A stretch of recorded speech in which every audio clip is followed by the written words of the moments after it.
Psaume chapitre 33, versets 1 à 5. Juste, réjouissez-vous en l'Éternel. La louange sied aux hommes droits. Célébrez l'Éternel avec la harpe. Célébrez-le sur le luth à 10 cordes. Chantez-lui un cantique nouveau. Faites retenir vos instruments et vos voix.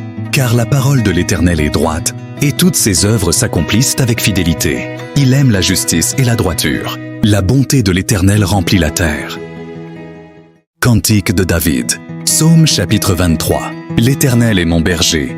Je ne manquerai de rien. Il me fait reposer dans des verts pâturages.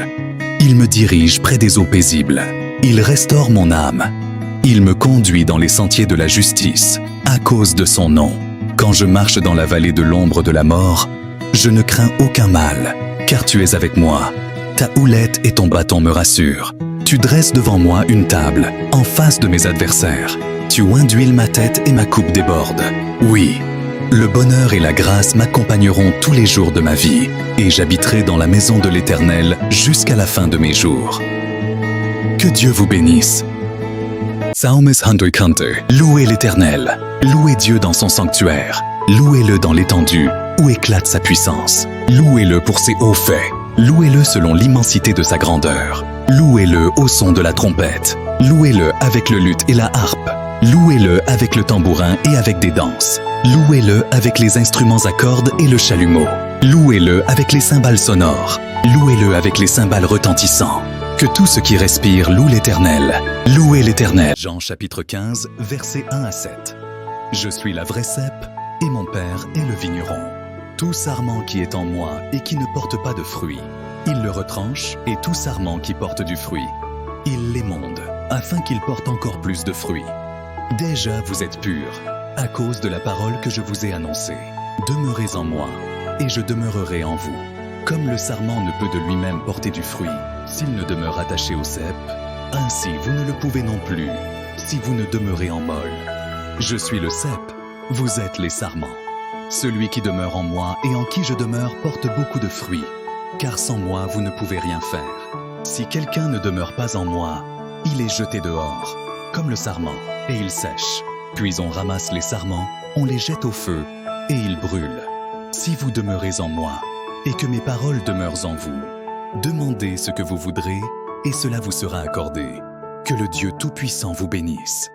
2 Pierre chapitre 2, versets 1 à 4. Il y a eu parmi le peuple de faux prophètes, et il y aura de même parmi vous de faux docteurs, qui introduiront sournoisement des sectes pernicieuses, et qui, reniant le maître qui les a rachetés, attireront sur eux une ruine soudaine. Plusieurs les suivront dans leur dérèglement, et la voix de la vérité sera calomniée à cause d'eux. Par cupidité, ils trafiqueront de vous au moyen de paroles trompeuses, eux que menace depuis longtemps la condamnation, et dont la ruine ne sommeille point. Car, si Dieu n'a pas épargné les anges qui ont péché, mais s'il les a précipités dans les abîmes de ténèbres et les réserve pour le jugement.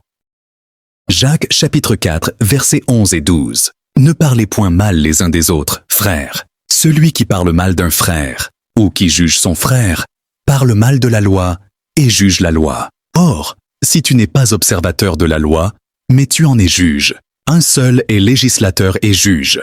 C'est celui qui peut sauver et perdre. Mais toi, qui es-tu, qui juge le prochain?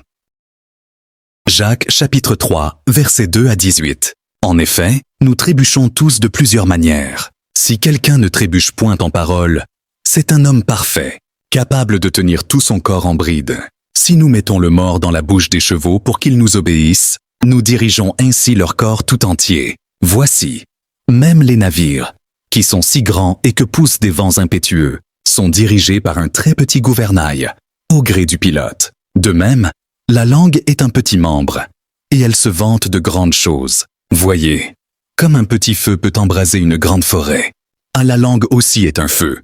C'est le monde de l'iniquité. La langue est placée parmi nos membres, souillant tout le corps et enflammant le cours de la vie, étant elle-même enflammée par la géhenne. Toutes les espèces de bêtes, d'oiseaux, de reptiles et d'animaux marins sont domptées et ont été domptées par l'homme.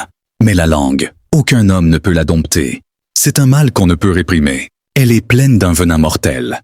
Par elle nous bénissons le Seigneur notre Père, et par elle nous maudissons les hommes faits à l'image de Dieu. De la même bouche sortent la bénédiction et la malédiction.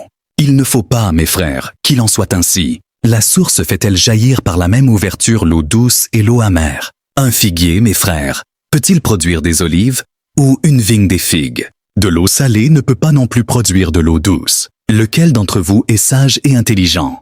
Qu'il montre ses œuvres par une bonne conduite avec la douceur de la sagesse. Mais si vous avez dans votre cœur un zèle amer et un esprit de dispute, ne vous glorifiez pas et ne mentez pas contre la vérité. Cette sagesse n'est point celle qui vient d'en haut, mais elle est terrestre, charnelle, diabolique. Car là où il y a un zèle amer et un esprit de dispute, il y a du désordre et toutes sortes de mauvaises actions. La sagesse d'en haut est premièrement pure, ensuite pacifique, modérée, conciliante, pleine de miséricorde et de bons fruits, exempte de duplicité, d'hypocrisie. Le fruit de la justice est semé dans la paix par ceux qui recherchent la paix. 1 Corinthiens chapitre 3, versets 16 à 17. Ne savez-vous pas que vous êtes le temple de Dieu et que l'Esprit de Dieu habite en vous? Si quelqu'un détruit le temple de Dieu, Dieu le détruira, car le temple de Dieu est saint, et c'est ce que vous êtes. 1 Jean chapitre 4, versets 1 à 5. Bien-aimés, n'ajoutez pas foi à tout esprit, mais éprouvez les esprits, pour savoir s'ils sont de Dieu, car plusieurs faux prophètes sont venus dans le monde. Reconnaissez à ceci l'Esprit de Dieu. Tout esprit qui se déclare publiquement pour Jésus-Christ venu en chair est de Dieu, et tout esprit qui se déclare pas publiquement pour Jésus n'est pas de Dieu, mais c'est celui de l'Antéchrist, dont vous avez appris la venue, et qui maintenant est déjà dans le monde.